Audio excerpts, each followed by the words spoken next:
Hey guys, I was just listening to music. Sometimes I can't stop listening to music. I usually listen to music when I'm doing my makeup, and sometimes I end up spending like 15 extra minutes after I do my makeup just laying around listening to music or taking a long time to put my clothes on. And that was today. I was just listening to the new Slipknot album, some Rammstein, some Lamb of God and stuff, and sometimes things are more powerful than others, especially when I like transform my look like today. I don't know, it's kind of weird. I feel like there's like a psychological correlation to the fact that I like really aggressive sexual, at least sexual to me, manly metal, right? And then I'm also like doing my makeup and it sexies me up and I'm like, oh yeah, I just want to fuck. And that's how I feel today.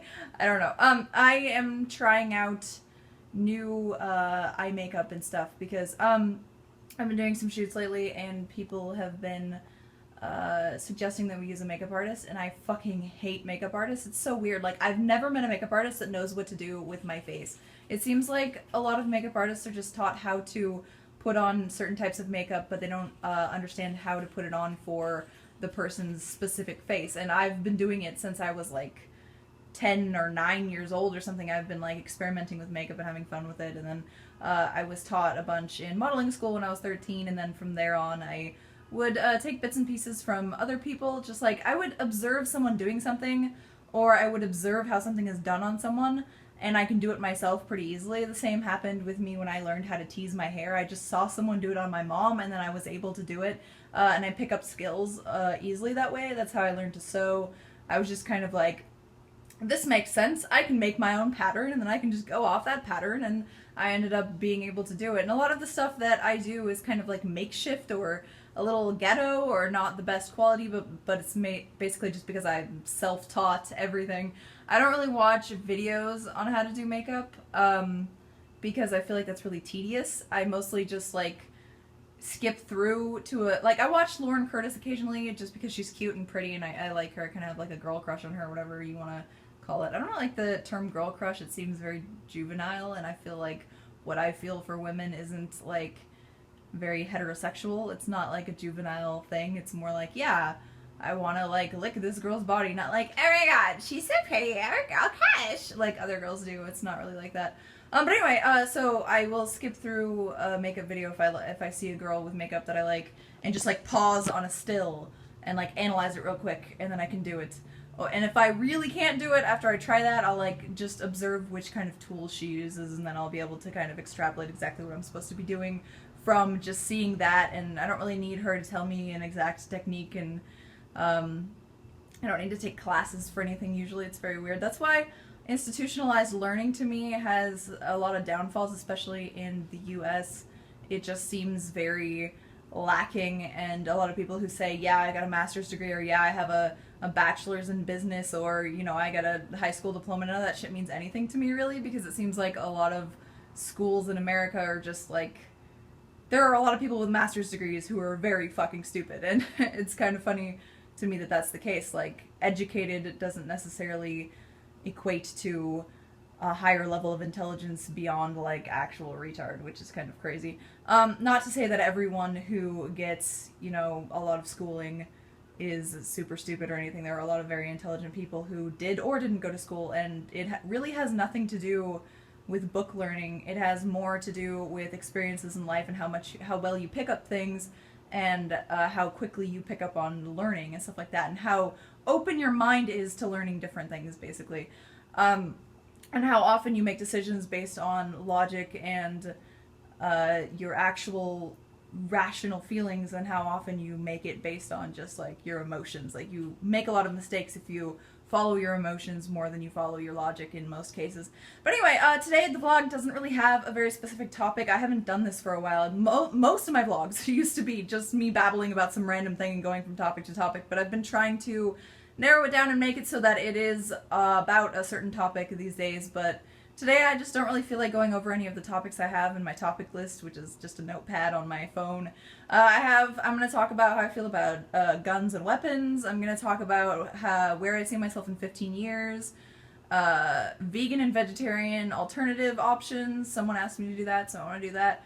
And there's just a bunch of other topics I have in there that I don't really feel like I usually have to feel a strong pull to do a video topic well, and I feel like I didn't feel a strong pull when I was doing the staring in public video, which was like a couple days ago, and I felt like that video really lacked, and then I felt bad about it, but it was like a viewer requested video, and I'm like, yeah, I'll just do it, whatever. But then on the flip side, when I have a really strong urge to talk about something in a video, I end up like my whole day, like I'll even wake up and not be able to fall asleep because my whole day will be just like rehearsing what I want to say in my head or thinking about things more critically, like, is that really how I feel? Is this really what I want to say? How do I want to say that? And I formulate my opinion in this very great, coherent speech, and then when it comes out of my mouth, it's like garbled and I forget things and I trail off and it's like, it's awful, and then I end up stressing myself out over a vlog, which is like actually retarded. So, these kind of chill vlogs I think I want to do more often. I just don't really know whatever to title them. Like, one of them I titled Babcock, often I entitle them like news or like babies or something because like they're boobs and I don't really know what else, just Tara talking about stuff. So anyway, I did, yesterday I did, okay, so if you watch the F&M video, which was recorded yesterday but uploaded today, and this is going to be uploaded tomorrow, I did like a black smoky eye, and I would consider myself very bad at doing eyeshadow. I don't usually do eyeshadow, but I'm trying to get better at it so that I can do it for shoots, because sometimes it looks better in shoots than it does just in public. I have a strong opinion that if you are wearing as much makeup as you should be wearing for a shoot for really, really bright lights, then it's way too much for in real life. Like, sometimes you have to wear foundation or concealer or something that is 10 times darker than your actual skin color because makeup is very translucent, so when you get a really bright light on you, you end up having like a paler face than your body unless you have a darker foundation on. And I have to do this also sometimes for stream. Like, if the only thing I'm doing in the day is streaming, I'll put on my like modeling type foundation for brightness, you know, because I do have a softbox for streaming that brightens up my webcam. So it's all very technical, but it's also really fun, and I like the different looks that I'm getting. And today I really like the brown smoky eye. I feel like the black smoky eye from yesterday is a little bit too, I don't know, it often blends in with my eye color, and I feel like this makes my eyes pop more. And it's a little slutty. I like it. I like slutty makeup when it actually looks good, and I feel like it used to not look good on me, but I feel like I'm getting better at it, so that's cool. Another thing is I'm so fucking happy lately. I don't know why. I'm just like, despite the stress that I've been having that I have to take more modeling jobs lately because, like I told you guys before, there's some issue with my YouTube analytics, and it's still happening. My my revenue for my vlog channel is not going up at all. Which is kind of sad, whatever, but I'm just going to work harder to improve and, you know, get back up there at some point. It's really weird because I felt like I had it all because I was making enough, you know, and then it just kind of went back down to, like, me 6 months ago with my vlog channel, and it's kind of like, whatever, you know, I started the vlog channel, I didn't even have it at one point, and I wasn't planning on having it, and it was just, like, it was an impulse. So I guess, I should look at it as just, like, extra, right?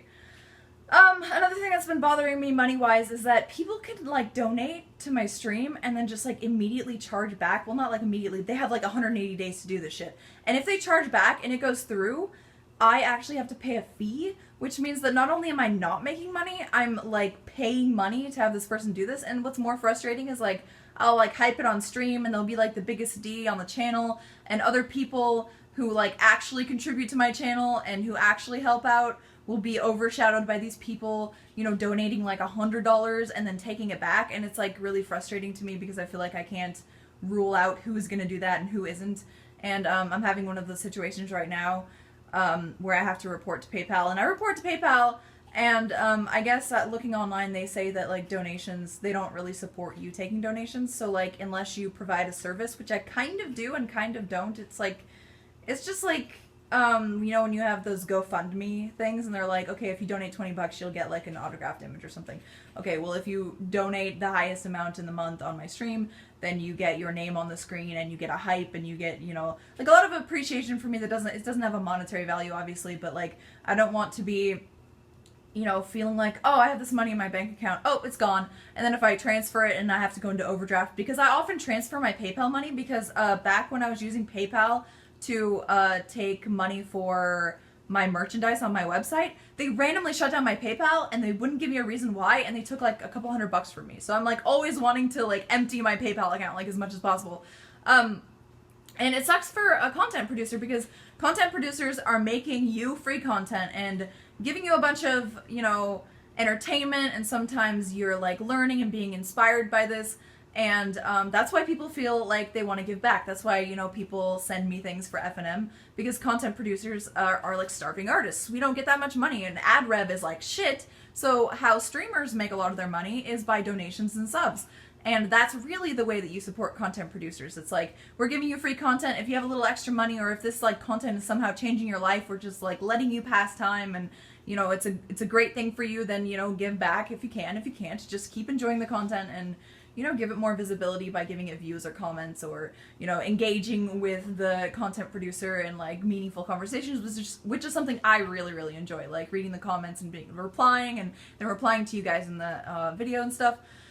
So it's kind of been frustrating that I just can't even count donations at all, and then when I do, I end up having viewers and fans that I thought were, you know, on my side, and then I feel like they're very to the contrary, because they're like pretty much stealing money from me but not getting it on their own. They're stealing money back to PayPal or the bank account, who gives me a penalty for having a chargeback, because chargebacks are seen as like you didn't deliver or you were scammed, and I don't like want to have to deal with that. So it's like, I hope there's a way to blacklist people who do it consistently, because that would be really frustrating. Like, there was this one guy, my first chargeback ever was this one guy that donated $1 like 10 times, and every single time he would say something vulgar on stream, and I'm like, yay, thanks for the $1, and then read it, and I'm like, yeah, cool, or whatever. And, you know, I appreciated the support, and, you know, if he wants to have his silly message on screen and he wants to pay $1 for it, that's fine, whatever.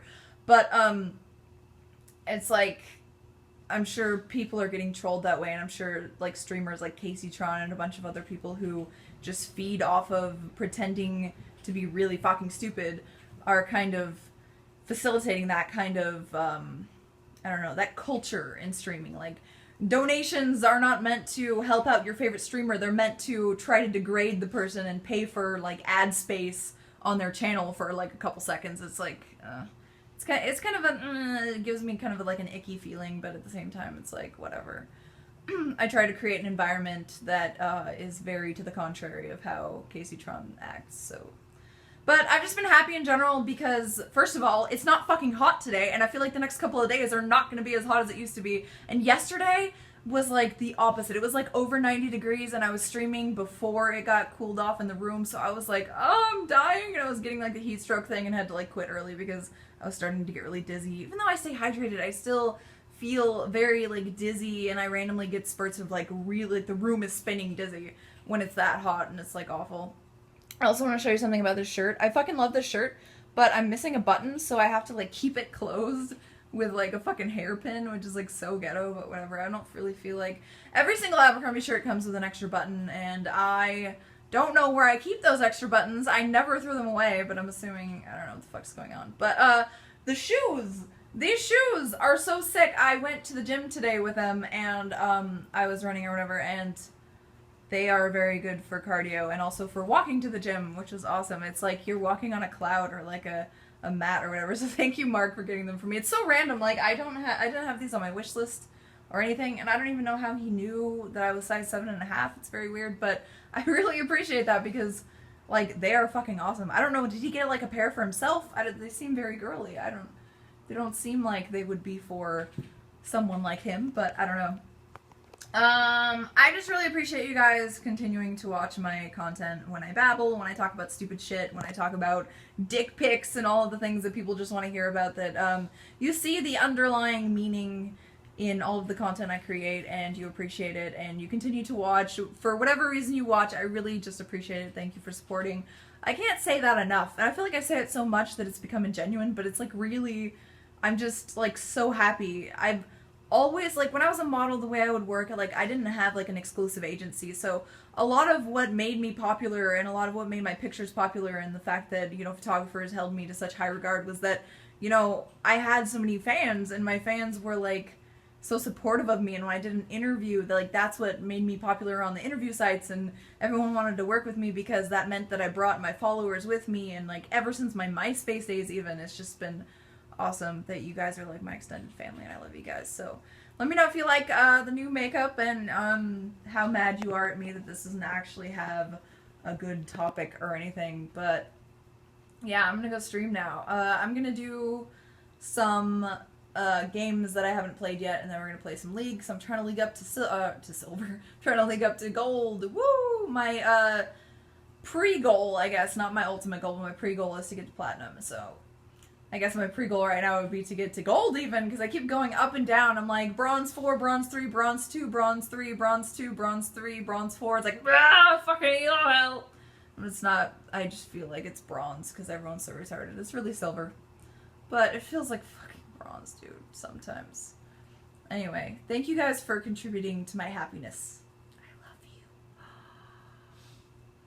Oh, that was my picture for the video. Alright, bye guys.